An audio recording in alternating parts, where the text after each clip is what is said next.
Na teoria, as preocupações de um trabalhador deveriam acabar quando chega a hora da aposentadoria. Mas a gente sabe que isso nem sempre acontece. Basta considerar a quantidade de processos denunciando irregularidades e pedindo a revisão desse benefício. A insatisfação é tanta que nos últimos anos, muita gente passou a brigar até para se desaposentar. É cada vez maior o número de trabalhadores que até se aposentam, mas não querem ou não podem pensar em descanso. Com Dona Maria foi assim. Ela passou 7 anos a mais na empresa. Quando finalmente decidiu parar, soube que podia abrir mão do primeiro benefício para conseguir um outro, um pouco melhor. Vai me ajudar muito, de qualquer maneira, nem que seja para comprar uma caixa de remédio, que é mais de 100 reais, não é verdade? Mas não foi fácil conseguir a desaposentação. Como a possibilidade não está prevista em lei, o pedido foi negado pelo INSS.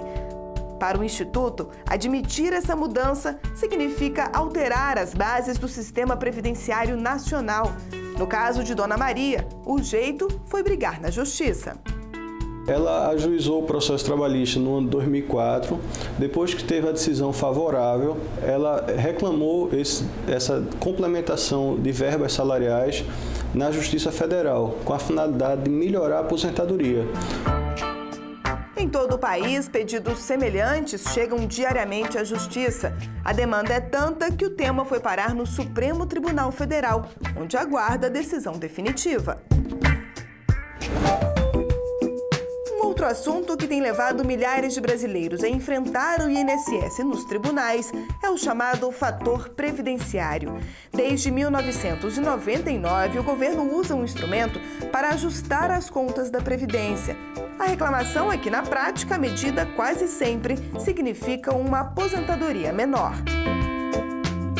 É drástico, né? Porque você está acostumado com um certo valor mensal, uma renda mensal, aí você presume que você, depois de se aposentar, você vai conseguir manter, né? Aí você vê que é reduzido, é muito drástico o negócio.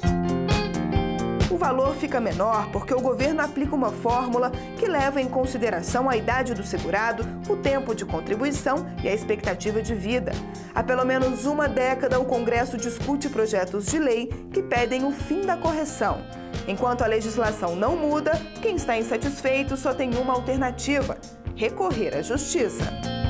A aposentadoria você paga um determinado valor, depois quando você vai se aposentar, você ganha bem menos do que você contribuiu. Uma conta injusta. É mais ou menos assim, culpado de quem começou a trabalhar cedo e contribuir cedo. Recorrer à Justiça também tem sido o caminho escolhido por profissionais que passam anos trabalhando e contribuindo em dobro, mas que recebem apenas uma aposentadoria. Uma enfermeira do Rio de Janeiro não se conformou.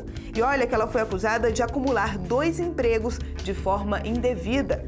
Um absurdo no entendimento da Justiça.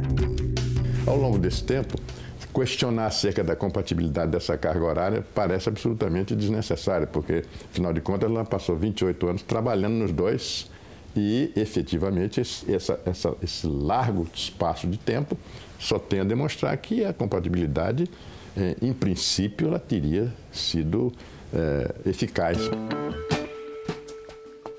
Com a decisão, a enfermeira se aposentou pela Prefeitura do Rio e também pelo governo federal.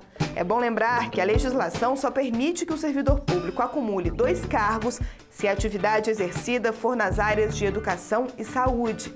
Mesmo assim, é preciso que haja compatibilidade de horário. Cristina, que é enfermeira há quase 30 anos, conhece bem essa rotina. Eu trabalho em 2 locais em turnos de plantões. São plantões de aproximadamente 12 horas, onde eu estou 1 ou 2 vezes, ou até 3 na semana em um local e os demais na outra.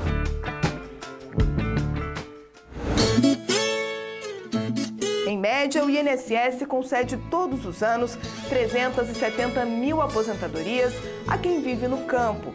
Por lei, esses brasileiros são segurados especiais, que recebem um salário mínimo, mesmo sem ter contribuído. Para a Previdência, a lista de beneficiados inclui os sem terra, que trabalham em áreas invadidas. Quem vive em acampamento também é trabalhador, A única diferença é que quem é assentado tem um pedaço de terra próprio para plantar. E o acampado ele não tem, mas mesmo assim ele planta. Mas nem todo mundo pensa assim. Em Pernambuco, a situação incomodou tanto que o Ministério Público resolveu pedir na Justiça a suspensão do benefício para essas pessoas. O ordenamento jurídico seria um tanto quanto esquizofrênico, porque há um tempo em que puniria essa atitude, essa conduta, ele premiaria de outro lado, né, ao permitir que essas pessoas, durante o período da invasão, tivessem esse período computado para efeito de aposentadoria rural. O assunto continua sendo discutido nos tribunais, mas, por enquanto, vale o que foi decidido no primeiro julgamento. A condição de trabalhador rural só pode ser aplicada a famílias que já foram assentadas pelo governo. O assentado ele ocupa uma área rural já destinada especificamente à reforma agrária e que, portanto, já está regular perante o INCRA e é uma ocupação legítima e uma ocupação que tem o apoio do Estado à medida em que há essa implantação do assentamento. E o acampado, na verdade, é uma ocupação ilegal e que, por isso, entendemos que não deveria ser possível contar esse tempo de serviço.